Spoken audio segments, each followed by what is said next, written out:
Welcome to another session on change and transformation.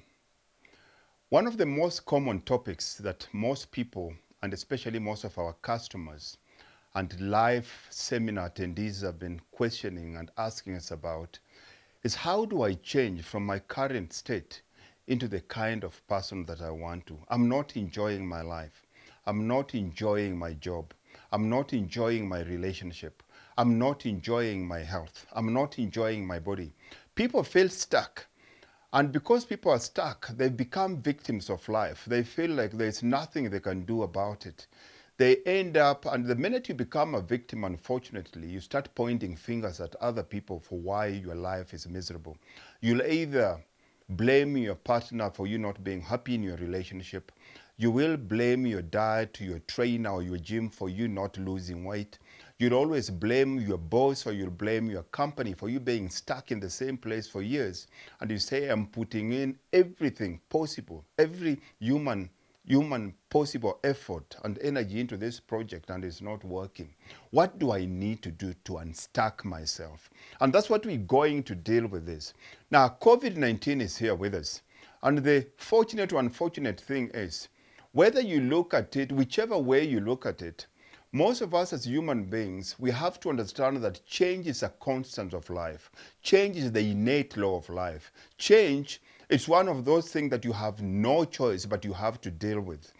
Change is part of life. And the definition of life for me here is simply management of changes through time. Whether you like it or not, we go through changes every day. Every day you're getting older. Every day you're either getting clever or more stupid. Every day you're either getting happier or sad. We are going through these changes, but the problem with most of them is we go through them with our eyes closed. Most of us, unless they're the painful changes that force us where through pain that we change, most of us, we go through the normal pain without even thinking about it. We wake up 40, 50 years and you realize, phew, what happened to my life? I'm stuck in the same job. I'm stuck in the same relationship. I'm so unhappy. My body is so unfit. I put on so much weight. Where did all this disease come from? All these things don't happen. Same thing with people that drive cars. The person doesn't take the car for servicing because the car is moving from point A to B. But the day he is stuck on the highway and all of a sudden he sees the smoke coming from the bonnet, that forces him straight away to pick up his phone and call the mechanic. And that's how most of us live our lives. And I want to help you avoid that kind of life.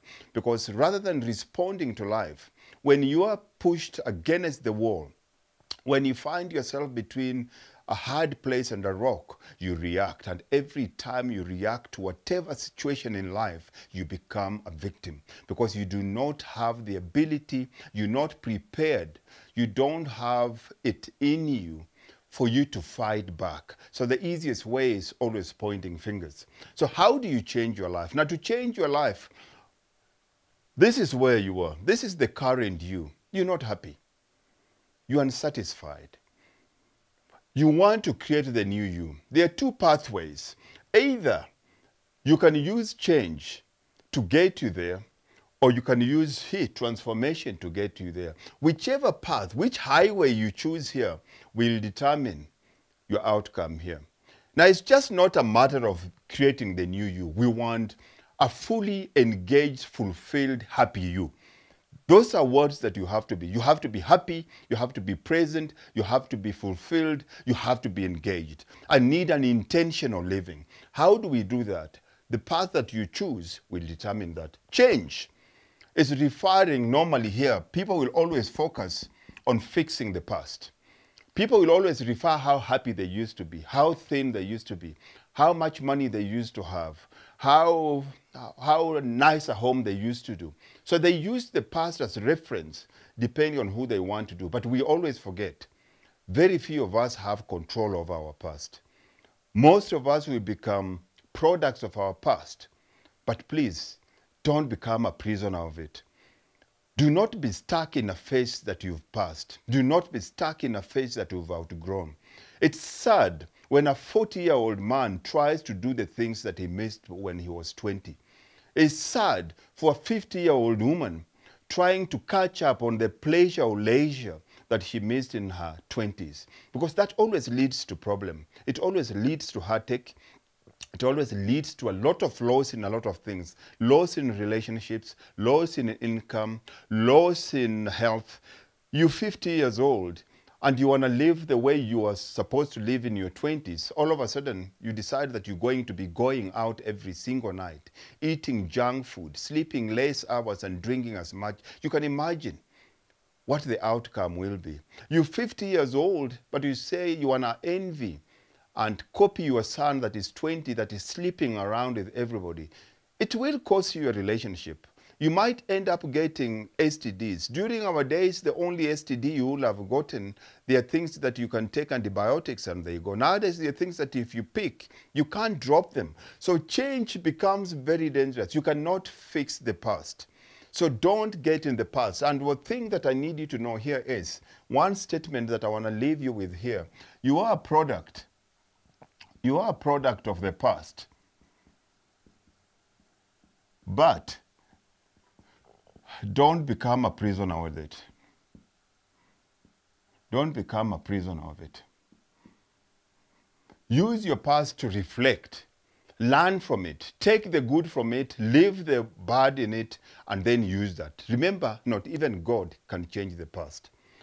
The second option, the second highway that I prefer using for me is transformation here. Transformation is the highway to a fully engaged, intentional, happy new you. Transformation is about creating the future. Transformation is about taking the bull by its horns and deciding I am in charge of my life. It's a case of making sure that in this car of life, you're not a passenger and you're not driving this car with the handbrake up, waiting for somebody else to pull the handbrake down for you to enjoy it. This is giving yourself permission to live your life. This is where you start attracting and taking a new mantra. Your life, your choices, your lessons. The minute you take 100% full responsibility for your life, things changes. Now, transformation is about creating a new you. This is a life that you've never lived. But you can see it in your mind. You can imagine it. You can reason it. You can feel it. Your eyes show you this life that is horrible, full of pain, you're full of debt, your body is overweight, you have bad relationship, you've got bad relationship with yourself.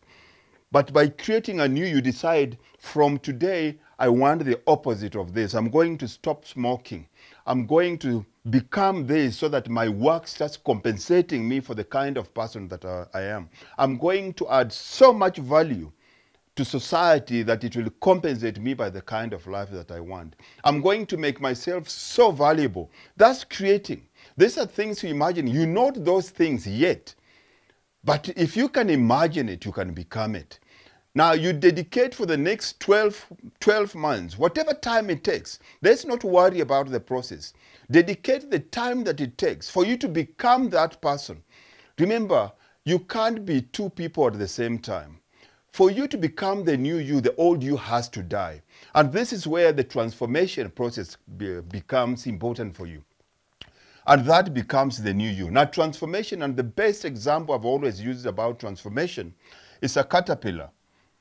This is where you are. Your current life, you are a caterpillar. To go through this process of transformation, you have to become a cocoon.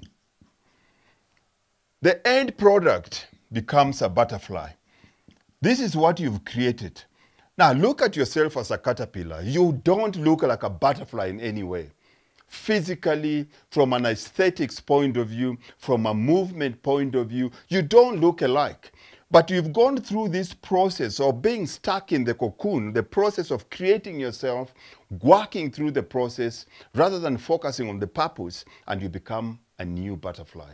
We all have this ability. This is a God-given ability. Because one thing, how God created the world created the world from the darkness of nothing. And all he did is, let there be. Those are the three most powerful words that you can use when it comes to transformation. Let there be. The minute you start using your words prophetically for your own life, rather than using your words to curse yourself, everything changes. Because then you become inspired. When you can think it, if you can feel it, if you can listen to your heart, rather than listen to your head, then God has put tools in you to make sure that you can become that thing. All you have to do, remember, God won't move until you move first. You have to take that one step first before God can take the 1,000 steps. It's up to you. What will it be? Change or transformation?